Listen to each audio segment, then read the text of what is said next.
কি বাৰীলৈ গৈছিলোঁ পাচলি লৈ আহিলোঁ চাই কি পালানো বাৰীত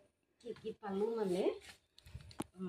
প্ৰথমবাৰ সেই কচু হেৰি কৰিছিলোঁ দেই বুটলিলোঁ তাৰপাছত আনিলোঁ এইখিনি হেৰি মচন্দৰী দাংবডি আনিলোঁ তাৰপাছত বেঙেনাকেইটা কি ইমান অকণমানি বেঙেনা আৰু হেৰি অমিতা মোৰ চেহেৰা ল'লে আৰু ধৰিব তাৰপিছত এইফালে ভেন্দি বিলাহী ছিজনটো গ'লগৈ বিলাহী মানে একদম কটীয়া কটীয়াকৈ পালোঁ আৰু কেইটামান তাৰপৰা নহৰু পালোঁ নহৰু পাত তাৰপিছত এই বস্তুটো কি বুলি কয় গম পায়নে এইটো আমাৰ ফালে হাতী ভেকুৰী বুলি কয়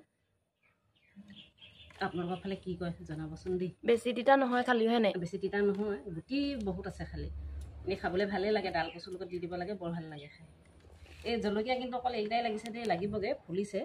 জলকীয়াকেইটা মানে হেৰি আৰু বৰ ভালেই বাৰু খাবলৈ পাঁচটাহে পালা নি অঁ ফুলিছেহে এতিয়া হেৰি লাগিব হৈছে আৰু দেৰিকৈ